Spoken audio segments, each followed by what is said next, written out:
forced him into a Toys R Us branch, the shop, and we stayed in the shop until we got the car in the right place. When we look at valuable goods transport, because I know you also play, that's how we met. You were the security manager for a very international.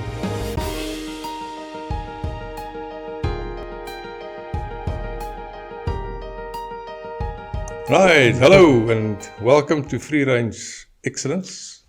Today we've got our special guest, Schalk Burger here, good old friend of mine. We met each other way back when, can't remember even that far ago. 2010? 2010? Yeah, okay, your memory is better than mine. Somewhere around there. Yeah. Welcome, Schalk. Schalk is a security specialist, has been for quite a while. Just a reminder, at Free Range Excellence, we interview people, talk about the valuable journeys that they've gone through, the ups and downs, the ins and outs, and all those interesting things in between. So welcome to Free Range Excellence. Thank you. It is really a great privilege to have you here today. So just before we start, we've got a tradition going at Free Range Excellence. We've got the guest that can take revenge on me with either a boiled egg or a raw egg. So you've got a choice to make between two eggs. At the end of the podcast, you actually get a chance to bang it against my head. I know it's absurd, but just to give you a chance. I'll take this one. You want to take the left one? Yeah. I'm going to mark it because my memory is very short. So we've got it marked. And that's done. And we're going to have some fun. So you're a very interesting guy. Tell us a little bit about your journey so far. I started off at the South African Police Services. I think that's where the whole journey started for me. Studied before that, but my studies changed direction to security and everything that goes along with it. That's how I ended up in the police force. Spent some time as a detective. Had some interesting cases that I investigated. So give us a few of those interesting. Everybody is sitting on the edge of their seats. If they hear detective, I think you've investigated some interesting. I think there were some sad cases and there were some not so sad cases, but I think some of them the first ones that come to mind is in an investigation we did where the Albrecht brothers were involved. It was a German team of brothers, the older one and the younger one, and they were into armed robberies, and they did everything from armed robbery, theft of motor vehicle, theft, shoplifting, everything that they were into. And I think the investigation took me about three years altogether. And eventually we arrested both of them. At the time of the arrest, the younger one was 16 years old. Jeez. And the older one was 18 years old. And we arrested them and we took them through the court process, the whole story. And at the end of the day of sentence, I made sure that I attended court. And the younger one got 17 years and the older one got 22 years, I think it was. I might be out with a year or two, but I think it was around about the 20-year mark. And yeah, that was a successful outcome, but a very long one. So they kept it in the family. They kept it in the family. Yeah. So and another one that comes to mind was that's a little bit on the sad side. A guy that was involved with drugs, and I got very close to him and his parents, and I spent some time trying to see if I can be of assistance to get him off the drugs that he was on. It resulted in him taking his father's firearm and selling it for drugs and that sort of Sure. thing. And anyway, so we got him through rehabilitation, and after rehabilitation, he went home, and we thought it was the end of it, and it was a successful ending. And then a couple of months later, as part of the detective's duties, you do uh, standby shifts. So that means that you're on standby for a few days, or a day, or 24 hours, and anything that comes in during that time, you need to attend to and make sure that it goes. A case gets opened and it goes to the right person, etc. And what happened was I was on duty and I had to attend a suicide. And when I got to the scene, it was this guy. Oh, shame, man. Yeah, so that was it's a bit of a sad ending, but that's just tells you how life goes. And then there was various other investigations, syndicate crime. There was a serial rapist that I investigated. Also took me quite a while to get to the culprit, but eventually we did get there, and we got him arrested and taken through the court process. So investigations must be a calling, because I don't think I'll be able to do it. Seeing the things and living the things that you've lived, it must be a calling, right? I think it is to an extent. It's something that I got tired of as I went along after 10, 12 years of service in the police force. Yeah, so you grow tired of that, and I made the decision to leave the police force and go into more newer ventures, or newer areas of where crime still exists. And I joined the five-star hotel industry. Okay. And that was quite the opposite from where I was. And yeah, I started dealing with all sorts of people, especially celebrities and businessmen, famous businessmen, presidents, vice presidents, etc., first ladies, So so on. we're going to get to that, because there's a couple of good, interesting stories there. But you've got a special hobby, and I'm not on the same level. I've got a similar hobby, but I'm grade 2. You've already graduated. You've got you brought some interesting LPs. Yes, You I collect, you vinyls. buy, you sell I vinyl buy and LPs. sell, yes, I do. Yeah. What an interesting. Show us your 3 top. I think LPs. maybe just to go a little bit back, to just explain where it started. I had a few pop shop LPs at the time, and the one day, there was Pop Shop 14 and 15 and 16 and 17 and 18, and I inquired a little bit of how long and to what number does the Pop Shop LPs go, and the one guy told me it goes up to 51. So I started collecting Pop Shop LPs, and I went back to number 1 and collected all the way up to number 51. And subsequently, number 51 was sold a while ago. So I'm still back in the hunting game for number 51 again. So hopefully I'll find that. But on the other side, while I was collecting all of these, I developed a little bit of an addiction, collecting limited editions and of these vinyls, and I think I can show you some of them that I just brought along. This is one. It's a movie soundtrack. Cruella is the Cruella. movie. Disney's Cruella. Yeah, Disney's Cruella, and this is a double album, and it is also 180 grams, so it's the heavyweight vinyls. And as you can see there, I'm going to give it to you now. The character in the movie had a dark hair and white hair, and it's very similar to the LPs. It's a dark one, And so you're a very, dark LP, very slow to give it to me. I won't take it. No. and the other one I'll give it back. is I'll give white. it. So So just similar to the movie, there's a white one and there's Sure. a dark one.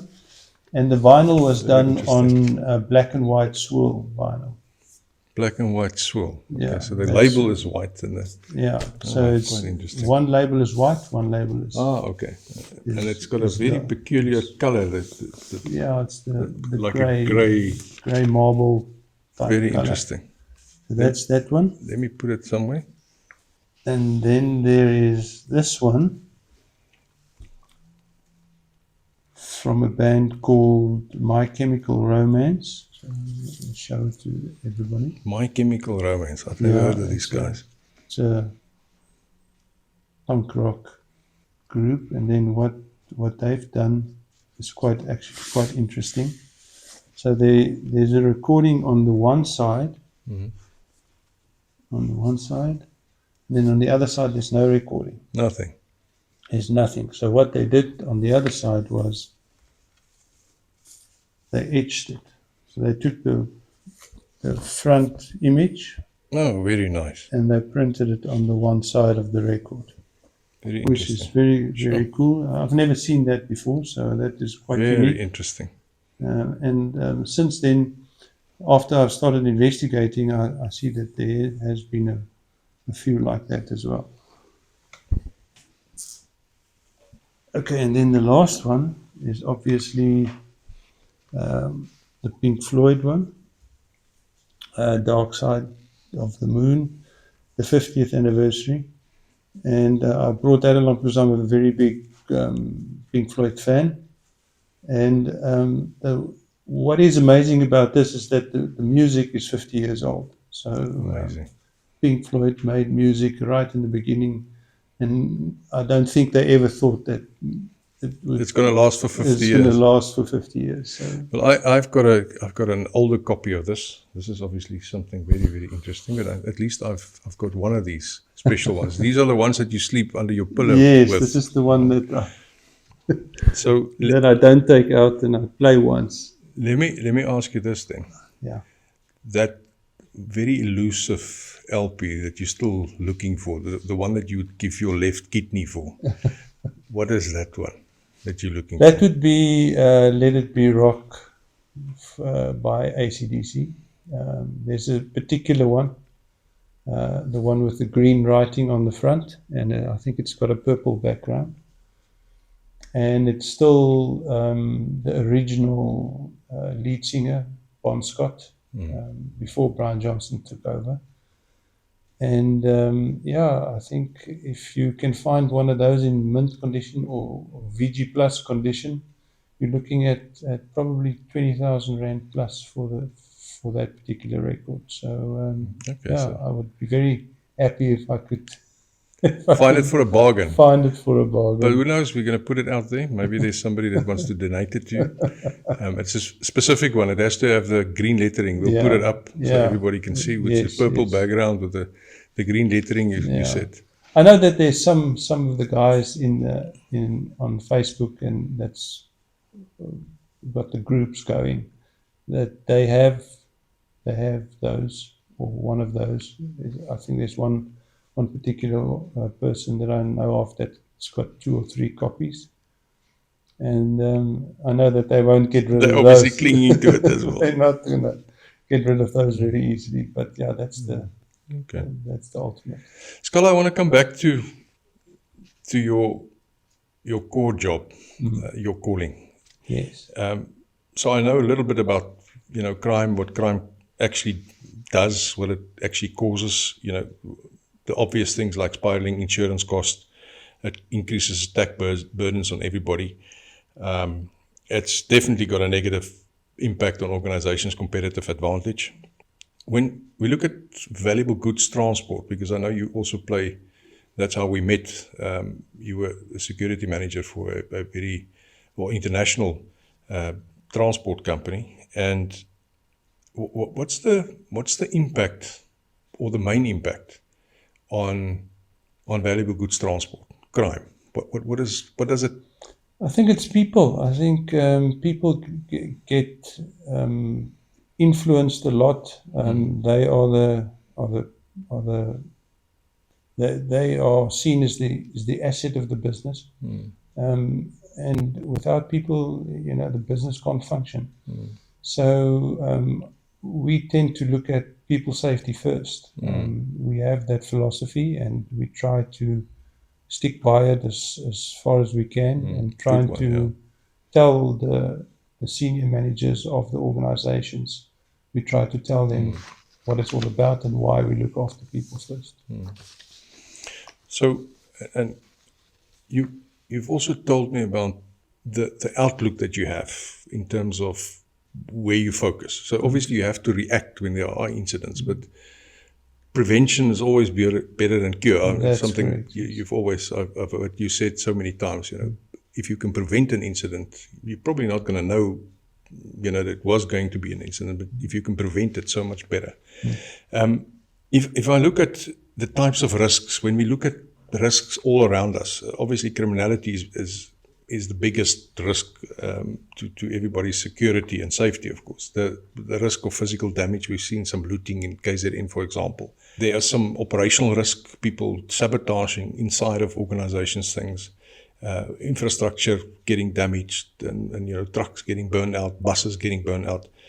But in terms of the risk to people, this is next level. So the risks to people, that's people's lives, but not necessarily between life or death. It is a traumatic experience for people to go through. A lot of people actually end up with post-traumatic stress disorder, which is a terrible thing. People don't sleep. They're just not themselves anymore. And when I looked at some of the risk mitigation measures to address these things from a risk to people, and I mean you're a specialist in this, the application of security measures in the right way, redesign of market environment to make crime less lucrative for criminals, finding different ways or less risky ways to undertake one's business activity. These are the things that we sort of are forced to do, removing the opportunities and inherent business vulnerabilities. Then the obvious one is insurance. Everybody's got insurance now, we don't even talk about. But key to it, the risk to people, it often boils down to protecting people physically. And you've alluded to it a little bit earlier, the protection of important people. Now, you've got some excellent stories to tell. You've been in a fortunate position many moons ago to protect famous people like Michael Jackson, Sarah Ferguson, the First Lady at the time, Hillary Clinton. Give us a little bit of substance in some of those lacquer stories that you can tell about protecting famous people. Michael Jackson, I think, is number one on my list, I suppose. He visited South Africa 4 times, and each time we looked after him while he was here. But Michael Jackson doesn't come without challenges. So the one particular incident that I can think of now quickly is he decided to take a walk. It was his first visit in South Africa, and he slept at a well-known hotel in Sandton suburb. And he decided to take a walk, and one of the starting point for his walk that he wanted to take was Sandton Square. And Sandton Square was not that busy that particular day, but the Sandton City Shopping Centre, of which the two was attached to each other, was quite busy. So we took all the security people that I had to my disposal at the hotel. I took them along, and we started walking. And his people that he had a business partner that visited him, and he had two security people, a security manager and a VIP protection guy by the name of Attila, I think. And what we did was we started walking from the hotel towards Sandton City. And as we started walking, we obviously walked in formation. A few people in front, one or two on the sides, and one at the rear. And I think the lesson that people can learn from this is that don't look at your principal, look at your surroundings, and make sure that you can see whatever is coming your way and try and identify that early. What happened was, as we started walking, everybody got on their phones and they told whoever they were phoning that Michael Jackson is in Sandton City and they must come and have a look. And it wasn't long when we started walking into the Sandton City food court. And there was one of the outlets was a McDonald's, and obviously McDonald's has the big M, and Michael could identify with that, and he wanted to go and buy a burger there. And as we started walking, we noticed that the few people that I brought along was no longer enough. So we had to make, I had to make a few phone calls to the city, Sandton City security, and asked them to come and help us.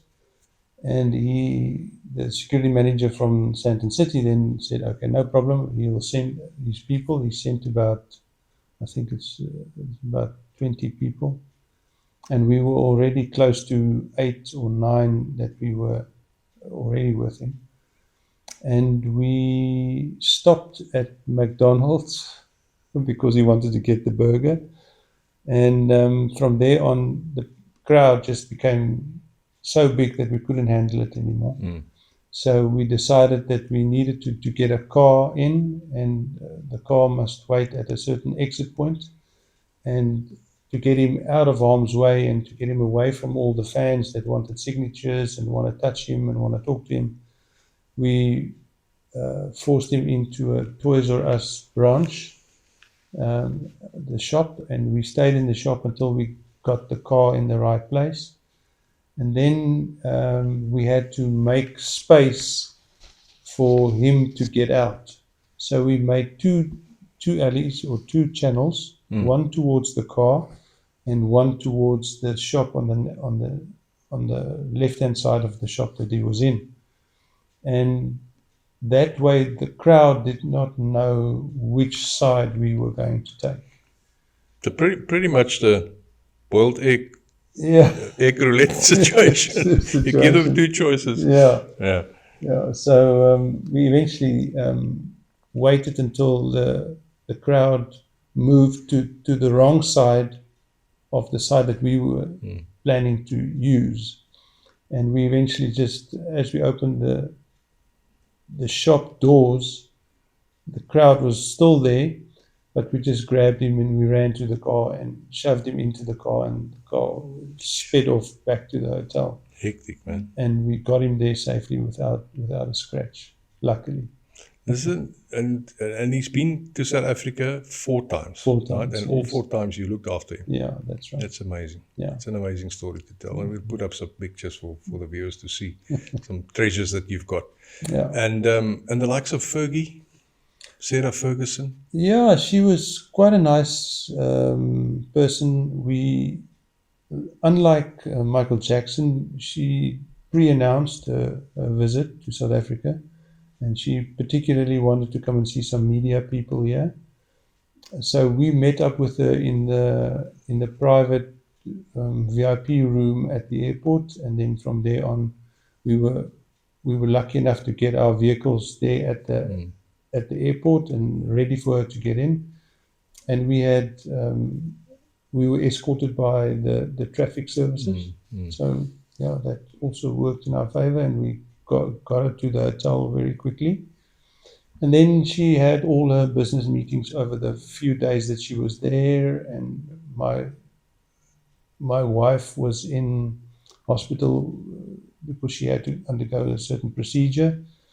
And she came to hear about the fact that my wife was in hospital, and she then wrote a note, took one of her cards, one of the photographs, and wrote on the photograph, say, to my wife, and get well soon, and Oh, sorry to nice. have missed you. Very nice. And that was quite a nice gesture. I mean, it wasn't Very necessary nice. for her to do that. So That's why she's royalty, yeah, by the way. I suppose. You've also rubbed shoulders with the first lady at the time, Hillary Yeah, Clinton. yeah. Not a lot. We had mostly we were dealing with a security team, and they only stayed for I think it was two or 3 days, and during that time, escorting in and out the building, we never left the hotel. They had a big enough security team to accompany her wherever she wanted to go. But at the end of the visit, we were on a very friendly grounds with their security team, and yeah, she when they got back to the States a week later, we received photographs and a letter thanking us for our hospitality and everything that we've done for them.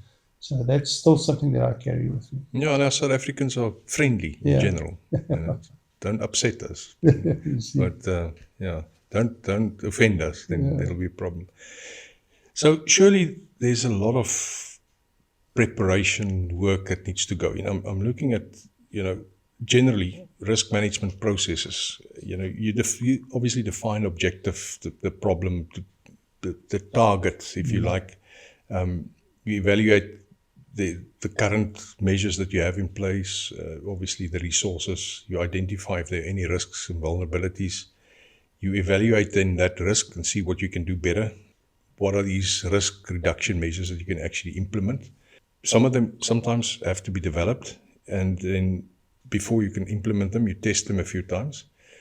And once you evaluate your reduction measures and you find something short, you obviously go back and you fix them, and you redefine your risk identification. So that's a nice process, and we're going to put it up for the viewers to see. But if we look at risk inside of organizations, so we've spoken about people, famous people coming in, and you have to protect them, which is obviously always a big hoo-ha. But internal threats in an organization, you've got some excellent work that you've done through something, I think you call it security awareness program, but it includes something like whistleblowing. Now, whistleblowing is an important component, obviously, for combating internal threats. It obviously has to be, a mechanism through which people can actually whistleblow and highlight certain things. But surely whistleblowing on its own, in isolation, cannot be, the full answer. There's more to it. So tell us a little bit about this whole security awareness program, how it works, what are the components? Well, it started off with a mandate from the business unit director. We had a meeting, and we were discussing all the armed robberies and the theft cases from the warehouses, etc. And we came up with a plan on how to deal with it. And what we did was, or what we put together was a security awareness campaign. But the security awareness campaign originated from a character that we built or designed. And that character was a cartoon character. And the cartoon character became the spokesperson or spokes character for any security eventualities. Sort of like a mascot. It was like a mascot sort of thing. And he became or I say he, but it's not actually he or a she or anything. It's like a little cartoon. more like a ghost with a cap on, if you can put it like that. But the ghost became the spokesperson for any security tips that we wanted to get out to the staff, etc. And together with that, we combined it with the awareness campaign. So the awareness campaign on the one side, and then we started with a organization that gave us the means of using a tip-off line. And we started with the tip-off line together with the character and the awareness campaign. And the two ran together. And to introduce that to the staff and to make it something that is a little bit different, a little bit more out of the ordinary, something that they did not expect and wanted to listen to. So we brought in actors to do a industrial theatre for us. Nice. And that industrial theatre, the message through there was, don't get involved with the criminal elements while you're driving your truck or whatever. It always results in loss or injury.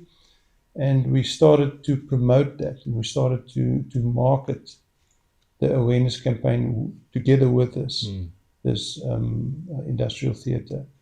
And as we marketed the awareness campaign, we took all the actors, the theatre, we took to all the branches we had at the time. And I think there was 14 or 15 branches countrywide. And we had them do the same play to everybody. So every single person at every single branch saw the same play, saw the same message coming through, saw the same slogans from the character. We actually started using the character on caps, on coffee cups, on stickers, and etc. And we started distributing those things amongst the staff, and we made a decision to continue with the marketing for 1 year. And after that 1 year, we really looked at it, and we saw that it was working very, very well. We showed incidents dropping 50% in year one. Nice. And I think we continued with that for 3 years. And in year two, it dropped with 54%, and in year three, it dropped with another 50-odd%. Very nice. Very nice. So it's an effective tool. It's not just the whistleblowing part. It has to be a proper awareness program. You've explained the elements. It makes me think of one of the crime theories, the rational choice theory, that talks about the human behavior before a risk manifests in a crime. People tend to weigh up their options, whether it's going to be lucrative enough for them to actually commit the crime. So a risk versus reward type of decision that takes place. Right. But that decision is based on the understanding of, if I do something wrong and there's somebody that sees me, that person is going to report it and something is going to happen. If a guy, for example, thinks nothing is going to happen, the risk is not evident to him. There might be a risk. He might be caught. But in his mind, there's no risk, so I'll rather take the chance. So the absence of not planting that awareness in somebody's mind is definitely, to me, from the sounds of it, is an important thing, because you actually empower that guy to make the right decision. You think you're going to commit fraud, etc. But keep in mind that everybody in the organization has been made aware to look for these things, number one, and number two, to report it, because there's a mechanism to report it through. Yeah. Now, the question I have is, if you don't have that awareness program, surely you are starting to create your own threats, or allowing your own threats, rather, in your organization. What do you think? No, definitely. I totally agree. I think what happened in our case with the tip-off line is, as the tip-off line were introduced, before the tip-off line, let me start there. Before the tip-off line, there was no mechanisms. And the staff were used to certain things happening, and there wasn't much reaction from senior managers if anything went wrong. The tip-off line, as the tip-off line got introduced, it created that opportunity for people to talk to senior management and to report certain things. And the criminal element was never sure who would report incidents and who not. Even his colleague that was sitting next to him, he wasn't sure whether his colleague sitting next to him was going to report anything when he was getting involved in criminal activity. So that meant that there wasn't much else that they could do but sit back. So what happened is they, instead of arranging anything and talking to people on the phone and making plans, they just sat back and didn't make any plans. They didn't phone anybody. They just sat back and did nothing.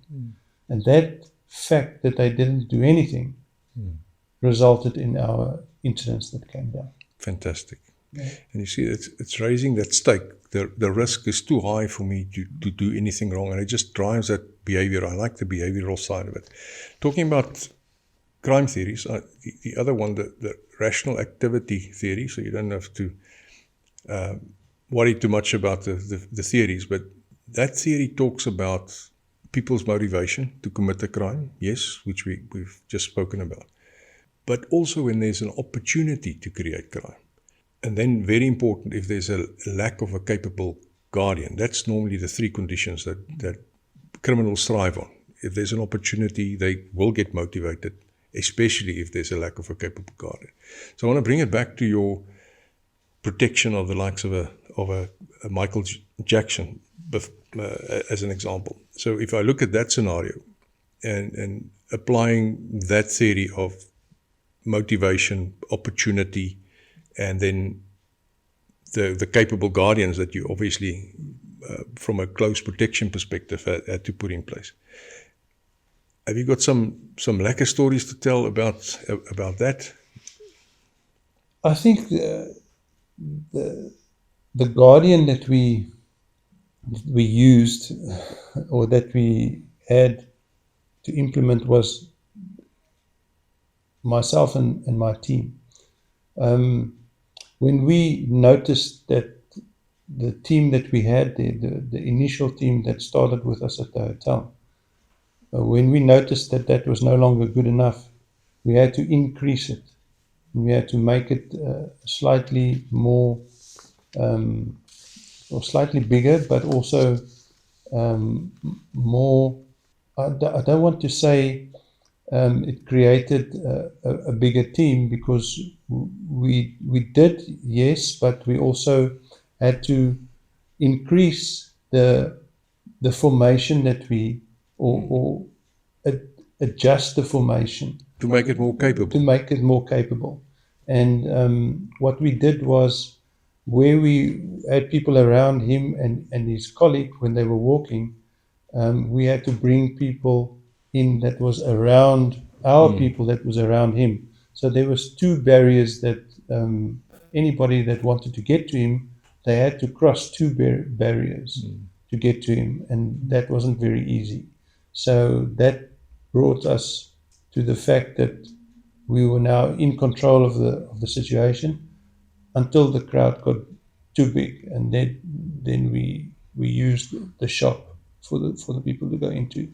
But yes, I think going back to the guardian, we had to make it bigger. We had to increase it in order for us to gain control again. Yeah. So if I look at a small crowd and their motivation, just enough people as a capable guardian to protect Michael Jackson, for example, obviously prevents people and demotivate them to take advantage of it.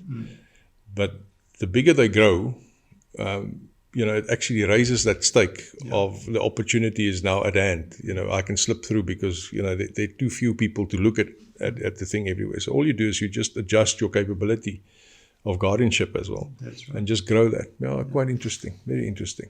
So if I look at general risk implementations, you're a professional, so when you approach any risk situation, and the advice that you can give, potentially, I'll list a few things, but I want to come back to what you've done for Michael Jackson and others.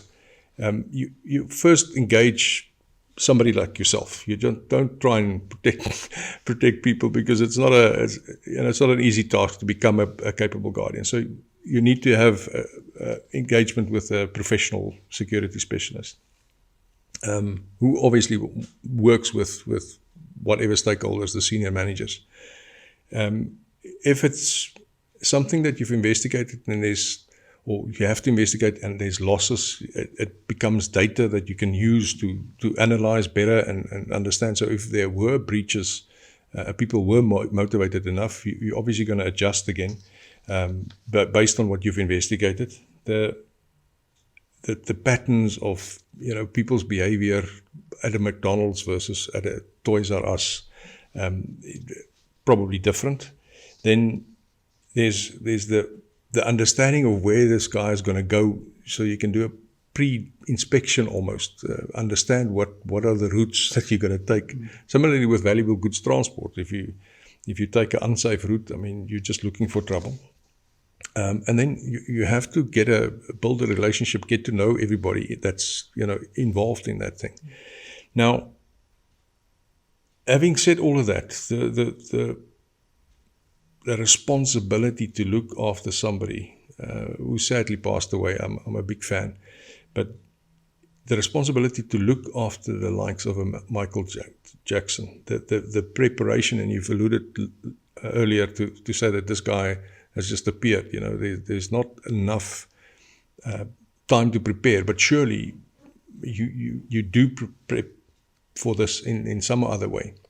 In any case, what would you briefly describe your process to be like, to prepare for somebody that comes and visit, sometimes unexpectedly?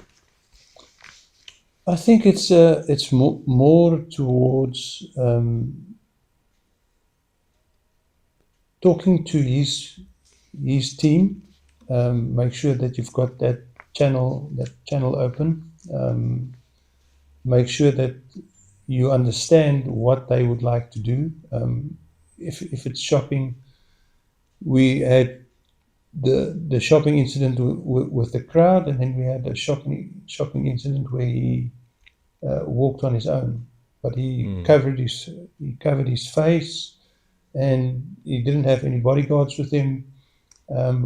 It was myself and 2 or 3 others that was standing away from him at a distance, and we monitored the situation, and we could monitor it to such an extent that we could see how many people were getting on their cell phones and phoning somebody and saying, I think Michael Jackson is in town. And with a big crowd, that's very difficult to do. So we would, in this case, we had the big crowd scenario before we had him walking on his own. So we learned from the big crowd, saying to him and his team that we don't want to repeat that again. Yeah. And we would like to rather go, if he wants to get out of the suite at the hotel and you want to just maybe look around, that's fine. We were in a situation where we could control that situation. So I think open channels with his team, open channels with our team and the hotel, and being able to adjust. I had the rest of the security team on my side, and I had them waiting behind the fire escape door, to just wait for something to happen, and then they would appear quite quickly, and then we would get him back to the hotel. And we didn't venture off far from the hotel. So we managed to share all of this information with his team, and together we came up with a plan that he would walk on his own. and that actually worked much better than the big crowd pulling one. Because one can think if one guy with 50 bodyguards will attract attention. Somebody will think, they won't know who it is, but they will know that there's somebody important. Let me ask you a trick question. You've never had to catch any underwear that women are throwing at Michael Jackson. You haven't seen something like that in South Africa? What we have had is journalists with cameras. And the cameras they would just use wherever. So they would pick the camera up and just press the button that takes the photograph, and they will just point the camera in any direction. We had an incident where I think it was a newspaper journalist that came right up to